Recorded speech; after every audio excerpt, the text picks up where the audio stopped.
Le pasamos el micrófono a Carolina de Sin Fronteras, que nos va a platicar sobre la atención psicosocial al migrante.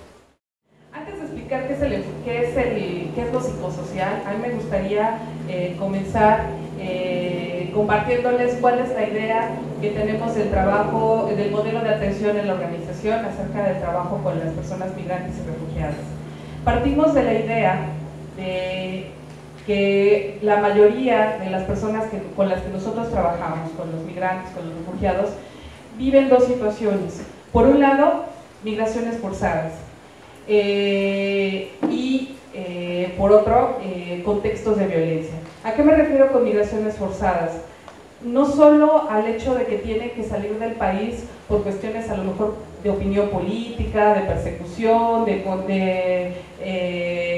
por género, por cuestiones sociales, sino también a lo mejor a causa de desastres naturales como terremotos, huracanes, incluso también las cuestiones económicas. Muchas veces se ha hablado de que las salidas económicas son decisiones, son elegidas.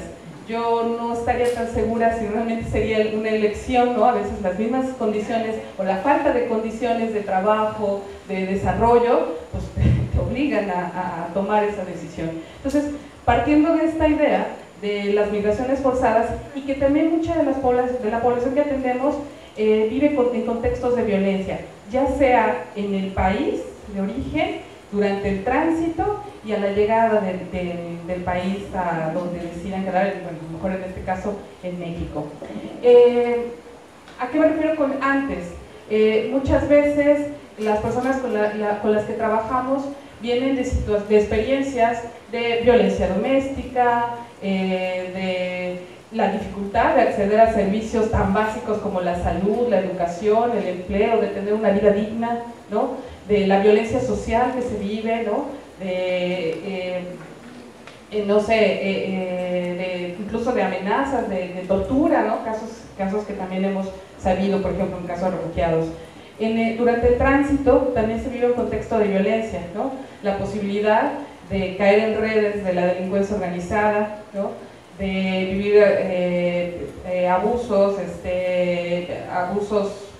tanto sexuales, económicos, corrupción, ser posibles víctimas de trata, ¿no?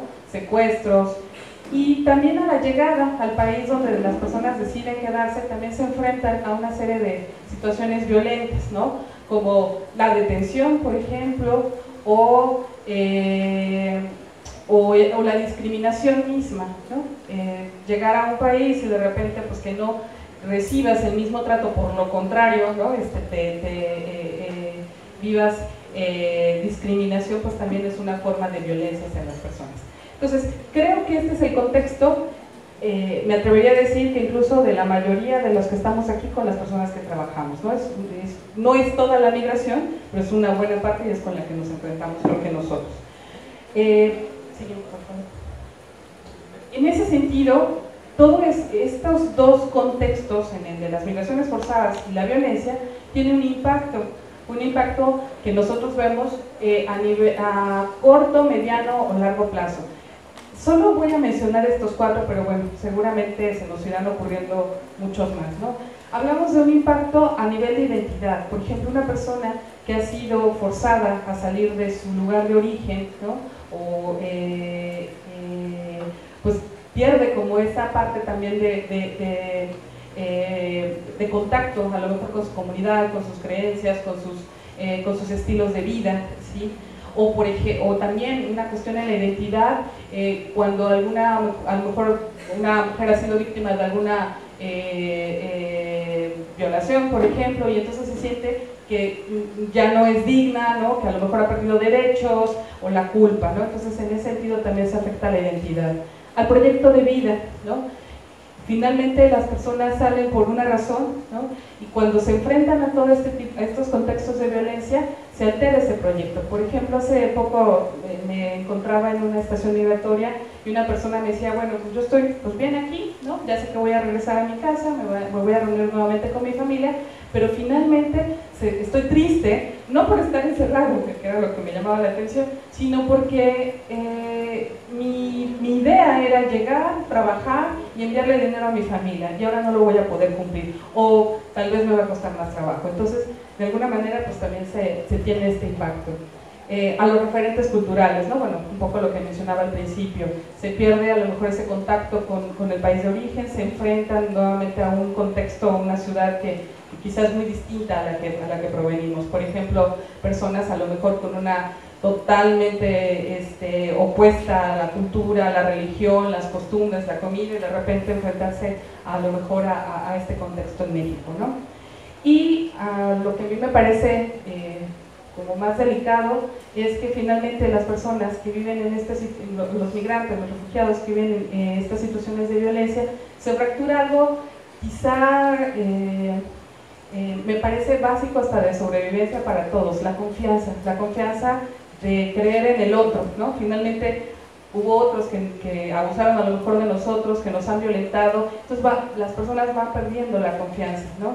Y a veces llegan con nosotros al trabajo, a la atención, y bueno, pues no confían mucho pues, para que atendamos, ¿no? Entonces, este impacto es lo que nosotros identificamos como las consecuencias de estas migraciones forzadas y de esta violencia, ¿no? En ese sentido, consideramos que el enfoque psicosocial en el trabajo de derechos humanos es importante, porque finalmente parte del trabajo de derechos humanos es pues, exigir al gobierno que garantice la promoción, el respeto, la protección de los derechos de las personas migrantes, solicitantes de asilo y refugiadas, pero que incluyan tareas que vayan encaminadas a reducir el impacto de ese tipo de contextos de violencia en la población que atendemos. A partir de eso, nosotros identificamos estas necesidades. La necesidad de seguridad. Es decir, cuando una persona ha sido víctima de violencia, ¿no? de salida, en el tránsito, a la llegada al país, pues se ha enfrentado a muchas pérdidas que van desde materiales, jurídicas, pérdidas de seres queridos, ¿no? Afectivas. Entonces, la persona cuando llega lo que necesita es sentirse seguro, ¿no? Un lugar donde poder pasar la noche tranquilo, ¿no? Donde poder recibir a lo mejor protección, ¿no? Entonces, son de las principales necesidades. La identificación y reconocimiento de su experiencia y sus derechos. Muchas veces cuando una persona necesita contar su historia, ¿no? Y contar lo que le pasó, ¿no? Y ahí es muy importante cómo nosotros vamos escuchando y validando pues esa experiencia, ¿no? Muchas veces decimos, no, pues ni le creo, ¿no? Lo que le está pasando. Entonces, las personas necesitan eso, un espacio de escucha, de decir su historia, ¿sí? De información clara, información verídica, ¿no? De no falsas promesas. A mí me ha tocado mucho escuchar a algunas personas que han sido víctimas de secuestro, por ejemplo, y que les dicen, sí, denuncia, ve a denunciar, y vas a tener tu documento migratorio. Y en realidad se lo pintan como si fuera algo muy rápido, muy inmediato, y que con eso ya no va a tener problemas. Y la realidad es que no, las personas necesitan que les brindemos información clara, oportuna, veraz, realista, sobre todo realista, para que puedan tomar decisiones, ¿no? Necesitan también que se hagan acciones, ¿no? Que de alguna manera ayuden a recuperar los lazos afectivos y sociales. Por ejemplo, cuando una persona llega, pues se siente solo, ¿no? Y en ese sentido, pues poder tratar de contactarlo con su familia, o con la comunidad de extranjeros con las que vive también es muy importante, ¿no? Hablar sobre las pérdidas, sobre la experiencia que han vivido, ¿no? Ya sea lo que han dejado, la familia, lo que están viviendo ahora, es muy importante también poder trabajarlo, ¿no? Que ellos mismos participen en la toma de decisiones acerca del trabajo que se vaya a realizar con las personas, ¿no? Es decir, a veces, me parece que muchas veces las organizaciones o las personas que trabajamos tratamos mucho de resolver las cosas a las personas sin que ellas mismas participen en sus propios procesos. Entonces, también una forma de trabajar sería que ellos involucrarlo más activamente, ¿no? Y, por supuesto, pues a tener un trato digno, ¿no? Las acciones que hagamos en el trabajo con las personas que han sido víctimas de algún tipo de violencia, pues tratar mucho de respetar esas condiciones. En este contexto, el modelo de trabajo que tenemos en la organización va encaminado, sobre todo en el área del trabajo donde yo participo, está encaminado a promover el bienestar emocional y facilitar procesos de integración local, ¿no? ¿A qué nos referimos con esto? Bueno, pues buscamos mucho que las personas de promover el cuidado en la salud mental, ¿no? Por un lado, basándonos en este concepto de qué es acompañamiento psicosocial, nosotros lo que buscamos es que se fortalezcan las capacidades de las personas a través de sugerirle mecanismos de afrontamientos, porque de alguna manera bajo estos contextos de violencia se han fracturado, ¿no? En este sentido, lo que buscamos es promover mucho el bienestar emocional. Bienestar emocional a partir de que las personas puedan hacer uso de sus capacidades cognitivas y afectivas y de relación con los otros de manera objetiva, de manera que la persona pueda decidir, ¿sí?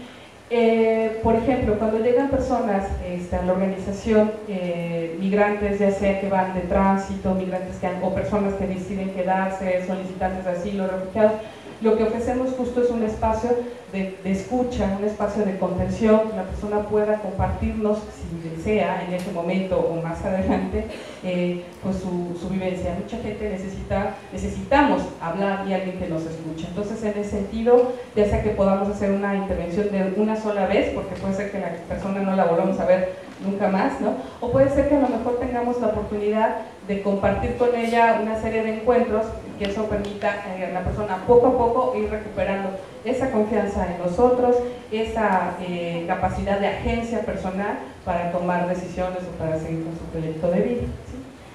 Y por otro lado, en el caso de las personas que deciden establecerse más tiempo en el país, pues tratamos de promover acciones que vayan encaminadas a la integración. Y voy a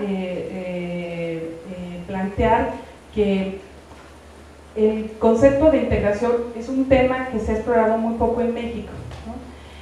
Yo quisiera mencionar que hay muchas definiciones de integración. A mí me interesa plantear como tres características importantes. Una es la definición que plantea el ACNUR, por ejemplo, que habla de integración a un proceso que va en dos sentidos, ¿no? Es decir, de la persona, pero también de los estados o de la sociedad de acogida, y sobre todo que no solo es la integración meramente jurídica, ¿no? Por ejemplo, esto que hablaban hace un momento en la mesa, de solo tener el documento migratorio, sino también habla de integración económica, es decir, que la persona se pueda incorporar al mercado de trabajo, que tenga esa oportunidad, que se sienta productiva, pero también la parte social, y es un poco a donde yo voy ahorita, no, la parte jurídica ya la abordaron mis compañeras. La integración va a orientar, la integración social, nosotros planteamos estos dos conceptos. Por un lado, es el encuentro de personas de diferentes culturas que se da bajo el marco común de un Estado de Derecho, con leyes que garantizan derechos y también establecen deberes. Pero por otro lado, tanto la persona inmigrante como la sociedad de acogida establecen una negociación, es decir, en la que la persona mantiene su identidad, o sea, no se trata de asimilarse o de perderse en la sociedad de acogida, y participa de manera activa. Y por otro lado, el país tendrá que tener políticas o programas que de alguna manera acojan a los extranjeros, ¿no?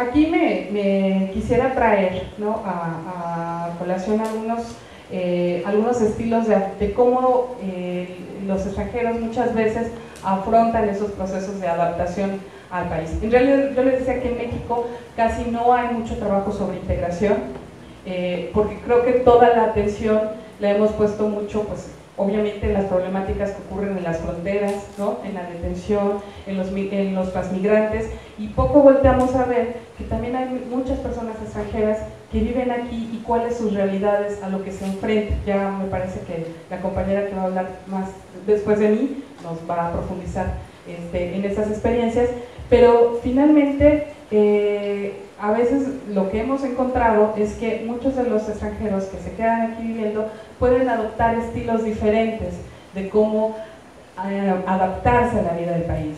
Hay quienes, por un lado, se aíslan completamente, ¿no? Y viven de manera marginada, es decir, pierden contacto totalmente con su cultura y tampoco les interesa aprender o adoptar nuevas prácticas en el país, o quienes a lo mejor dejan de lado su cultura y entonces adoptan totalmente los modismos, las comidas, la forma de vestir, de hablar del país al que llegan, o al revés, ¿no?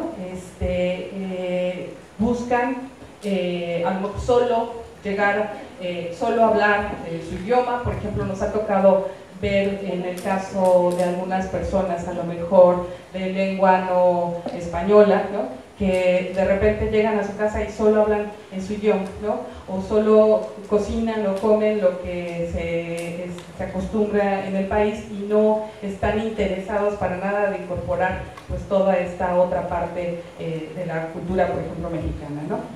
Lo ideal sería que llegáramos justamente al concepto de integración, que sería poder combinar entre no perder esa parte de identidad y esa parte de la cultura, ¿no? de su propia cultura, y también poder ir integrando cosas de tal manera que sea un proceso en ambos sentidos, ¿sí? Bueno, aquí en el tema de integración es interesante porque tanto en la ley de migración como en la ley sobre refugiados abordan el tema de integración, ¿no? Por ahí hay un apartadito donde habla que las personas se deberá promover la integración de los extranjeros a la sociedad mexicana, y solo abordan el tema de integración a partir de que se les permita el acceso a los servicios de educación, de salud, de empleo, se les dé un documento y hasta ahí queda, ¿no? Y solo abrir convenios, pero pareciera que el paso lo tiene que dar la persona, ¿no? Como de incluirse, y realmente por ahí yo no alcanzo a leer, ¿no? En los reglamentos, ya en la operativa de esas leyes, donde también el gobierno pueda facilitar ese intercambio, ¿no? Parece como, ven tú y adáptate a mí, a mi funcionamiento, a mis servicios, pero no busco yo también la manera de poder ganar como en ese intercambio, ¿no? Entonces creo que eso es lo que tendríamos a lo mejor que ir también apostando en ese trabajo. Desde Sin Fronteras, bueno, yo quería traer como algunas experiencias en este tema de integración, y hablo del tema también de integración, porque a lo mejor parece que ya me perdí de lo que hablaba al inicio de las migraciones forzadas y la violencia, porque imagínense una persona que vive toda esa experiencia, ¿no? Tuvo que salir a lo mejor del país, ¿no? Corriendo por la violencia que se vive en su lugar de origen, enfrentando todo ese dolor, esa pérdida, esas situaciones traumáticas, y de repente llegar a un país de acogida, ¿no? Donde pues, nadie lo pela, ¿no? Como decimos comúnmente, ¿no? Donde al contrario, tienes que a lo mejor camuflajearte para que no te identifiquen que eres extranjero, o bien aislarte. Entonces va viviendo como esos dos procesos, ¿no? Por un lado, todas esas pérdidas y esa experiencia traumática, y además su propio proceso de integración. Entonces imagínense la carga para esa persona de ir trabajando todos esos procesos, porque realmente tampoco hay toda una infraestructura o apoyos que permitan que esa familia se adapte, y no solo en la parte jurídica. Por eso me vuelvo a retomar al otro concepto, ¿no? No solo es la parte jurídica, sino también todo lo demás que permita, que facilite esos procesos de integración. Pensé que me iba a sobrar tiempo. Bien, ya casi acabó. Y otra experiencia es que, bueno, en 2010, por ejemplo, seguramente escucharon que el terremoto que ocurrió en Haití. Eso incidió en el trabajo también de la organización, porque recibimos muchos, no los 1500 haitianos que llegaron, pero sí una buena parte de haitianos, y nos parecía interesante cómo el gobierno abrió las puertas a la llegada de haitianos y para poder salvaguardar su vida, pero al final nada más les dio el documento, llegaron y allá arréglenselas como puedan, ¿no? Y entonces las personas necesitaban aprender el idioma, necesitaban trabajar sus propios procesos de duelo, ¿no? De pérdidas de familiares, de pérdida del país, y entonces ahí pues no ocurrió nada. Y por último, bueno, no por último, pero me voy a avanzar ahí un poco, entrevistamos más o menos a 150 personas, tanto migrantes, refugiadas, con tiempos de estancia diferentes, 6 meses, hasta 10 años, y que ellos nos fueran compartiendo cuál ha sido su vivencia. Voy a adelantar. Y bueno, entre algunos obstáculos destacan el desempleo, la discriminación, la seguridad, la falta de inclusión en programas sociales, las dificultades con el documento migratorio.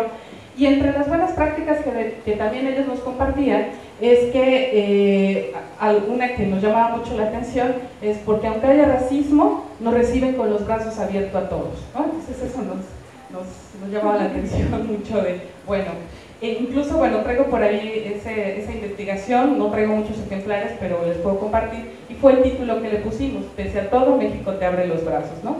Entonces nos llamaba la atención porque eso quiere decir que no es que esté bien México, ¿no? Lo que pasa es que entonces nos hace plantearnos cómo están en los países o qué cosas han vivido también esas personas que prefieren también quedarse en este contexto, ¿no? Siguiente. Y bueno, algunas recomendaciones que salieron a partir de esa investigación, más allá de la parte jurídica y de revisión de leyes y todo lo que tenemos que hacer, es también empezar no sé, entre las mismas extranjeros, entre las mismas organizaciones, empezar a hacer campañas de difusión sobre que viven en México muchos extranjeros, ¿no? Que viven como tú, como yo, como cualquiera que estamos aquí, ¿no? Y que pasan las mismas problemáticas o peores problemáticas más bien que nosotros, ¿no? Poder dar también la voz a los propios extranjeros, incluso no solo desde lo negativo, ¿no? Me parece que a veces nos quedamos más bien con esas historias de dolor y amarillistas, ¿no? Que por supuesto se viven, pero que a lo mejor tendríamos que empezar también a dar giro a toda esa otra parte que también los extranjeros aportan al crecimiento, al desarrollo del país, ¿no? Bueno, dejo algunas recomendaciones y por último, ya totalmente a lo mejor separado de eso, me atreví a incluir, nada más para la reflexión y si tienen más preguntas o para las mesas del trabajo, el autocuidado. Es decir, pues aquí estamos todas las personas que trabajamos con las personas que han sido víctimas de violencia, migrantes, refugiados, ¿no? Y estamos trabajando porque nos interesa, porque compartimos una ideología a lo mejor política, social, de valores, etcétera, pero también tenemos que trabajar en nuestro propio cuidado personal, ¿no? No podemos ayudar a las personas y tampoco si también nosotros no estamos bien. Y ahí por ahí ponía que yo, bueno, muchos, sobre todo muchos autores han identificado, muchas veces nos da en este trabajo sentirnos heroínas, ¿no? Y entonces héroes. Y entonces vamos a rescatar a esa persona y ayudarla, y entonces a veces entramos en una dinámica de sobreprotección o en una idea de rescatarlo, ¿no? O por el contrario, ¿no? Volvernos totalmente indiferentes y ya nada nos asombra, ya nada nos inquieta lo que está ocurriendo, ¿no? Y empezamos a normalizar la vivencia de estas personas. Y esto pues tiene a final de cuentas un efecto en la atención o en el trabajo que vamos desarrollando con las personas, ¿no? Y bueno, pues hay algunas recomendaciones para poder también trabajar con nosotros mismos, pues es tener condiciones obviamente de seguridad también, no hacernos daño durante el cumplimiento de nuestro deber de ayudar a otros, ¿no? Y atender a las propias necesidades. Muchas veces dejamos de comer, ¿no? Dejamos de disfrutar, ¿no? Porque también estamos viviendo en estas experiencias. Entonces, bueno, ya con eso cerraría.